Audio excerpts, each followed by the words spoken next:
Hi, it's Fias Tarot. Hello, Gemini. Okay, so ito yung ating love reading, no? Ngayong May, pagdating sa person on your mind mo. Okay, so syempre, before tayo mag-start, kung hindi ka pa nakakapag-subscribe, please do subscribe and hit the notification bell para lagi po tayo maging updated sa mga mangyayari pa lang. Okay, so atin ang simulan ang inyong reading. Who is the person on Gemini's mind? Okay. Ngayong May, anong mangyayari sa inyo? Tingnan natin. Okay. Gemini, anong meron sa kanya? The Ten of Coins in reverse. So, may chance na may separation. Yung iba dito, dumaraan sa separation. May issue. Some of them, eto specific, iba sa kanila walang pera, walang trabaho, may issue. Okay? So, the Knight of Swords in reversed. Okay. Ito yung taong hindi nakakapagplano ng tuwid. Yes, pagdating sa issue nyo. Hindi niya kayang magplano ng as in yung plano. Like focus, tapos gagawin, hindi siya ganon. Yes. May chance rin na pwedeng pera ang dahilan kung bakit hindi niya magawang umaksyon. I don't know why. Baka walang pamasahe. Papunta sa iyo kung LDR kayo. Oo. So, walang pamasahe. Oo, sabihin nyo, sumabit na lang. No, para makapunta. Ang dami namang dahilan nito. Gemini, ano bang issue? Ano bang sitwasyon nyo? Tingnan natin. Anong sitwasyon ng mga Gemini? Okay. The Tower. So, yes, we have here the separation card. Oh, the Tower. Okay, the Tower still burning hanggang ngayon. And the King of Coins.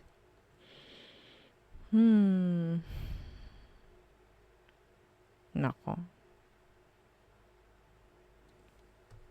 Nako. Okay. Yung iba sa kanila, kung may pera, okay, kung may pera, napakagastador or gastadora, nandyan yung sabihin nating hindi sila marunong kumawak ng pera. Okay, napaka-specific nun, super. Pagdating sa kanila. Okay, some of you, ang gusto lang nito sa'yo ay pera. Okay, pera.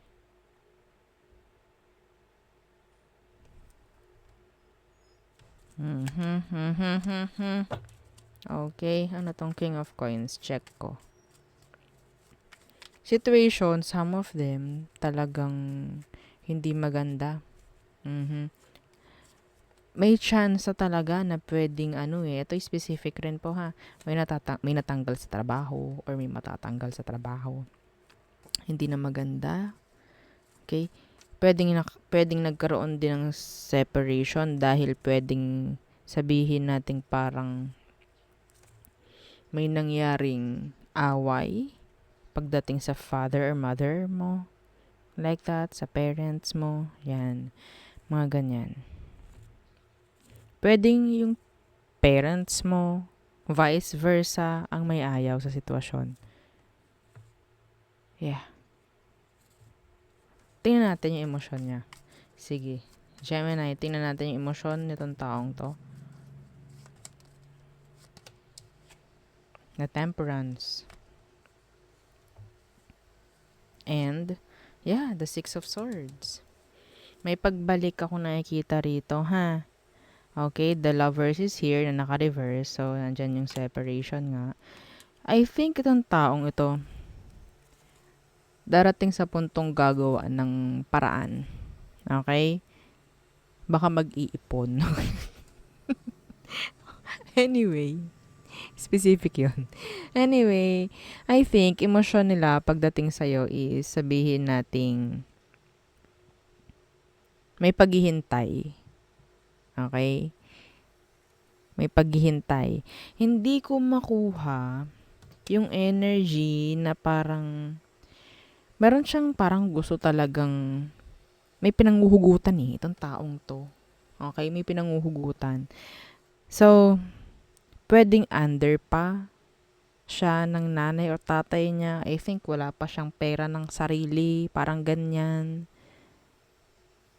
Okay? Nakakakuha ko ng energy dito ng mga bata, mga bagets, mga bagets.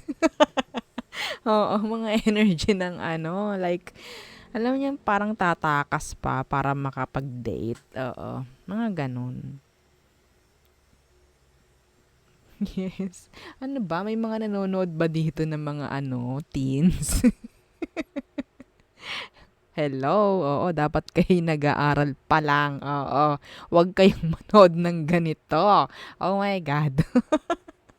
Oo, ganun eh. Ganun yung nakukuha ko dito. May problema sa pera or pwedeng wala siyang pera kaya hindi siya makagawa ng action. Maybe, parang hawak o binibigyan pa ito ng pera pang date. Wait lang ha, Gemini. Oo, parang ganyan. Mag-iipon muna ako. Oo, mag-iipon muna ako oo, sa baon. Specific yan, hindi yun para sa lahat. Okay? Anyway, kasi ang nakukuha kong energy dito is nagkaroon ng sitwasyon na parang patungkol sa pera. Okay? Parang na-cut off yung pera. Parang ganyan. Kung iba naman sa inyo, kung hindi ganon ha, pwedeng ang habol nito sa'yo is pera. Yes, pera. And I think, dumating sa sitwasyon na hindi mo ibinigay yung gusto ng taong ito. Okay? Ang daming energy actually, ang dami nyo.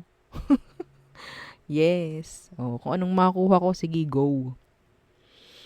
Okay? May makaka-resonate naman at may makaka-resonate. So, sa mga hindi maka-resonate, maybe next time, no? Oo. Okay?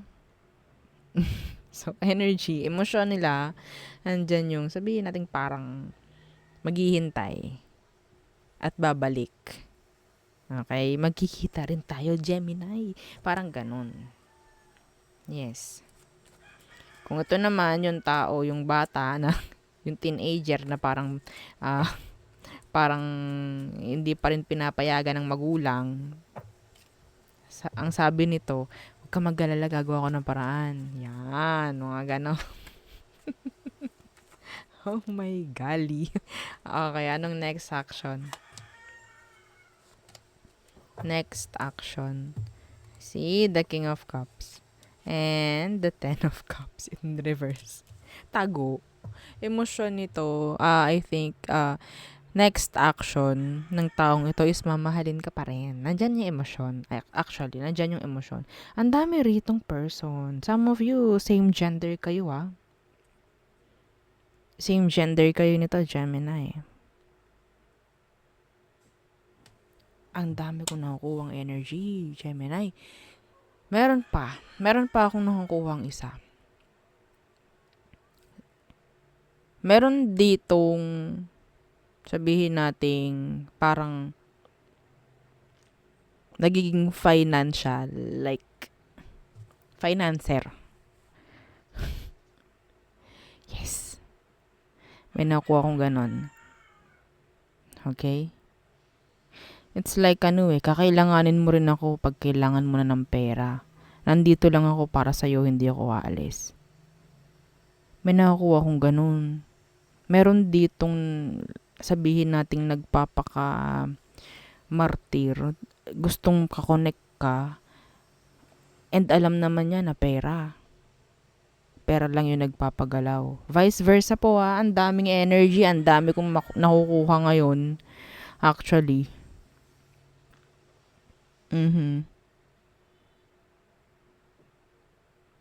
Kung sino man ito na nagbibigay sa'yo, andun yung emosyon niya. All in all, oo, kung sino man yung mga taong yan, nandun yung emosyon nila for you. Okay? God, ang dami. So, kunin nyo lang ha yung story na inyo ha. Okay? Okay, so outcome.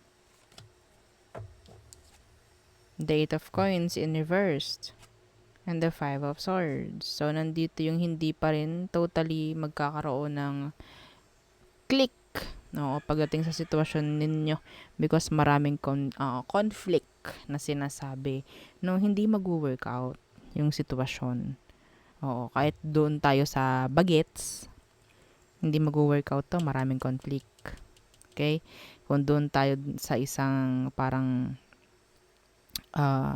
pera yung habol sa'yo, conflict pa rin ang nakukuha ko. Kung meron ditong financer, ikaw binibigyan ka niya ng pera, nag-i-stay siya, parang siyang nagpapakaano sa'yo, like, okay, sige, anything, I will do. Oo, parang ganyan, I do it for you.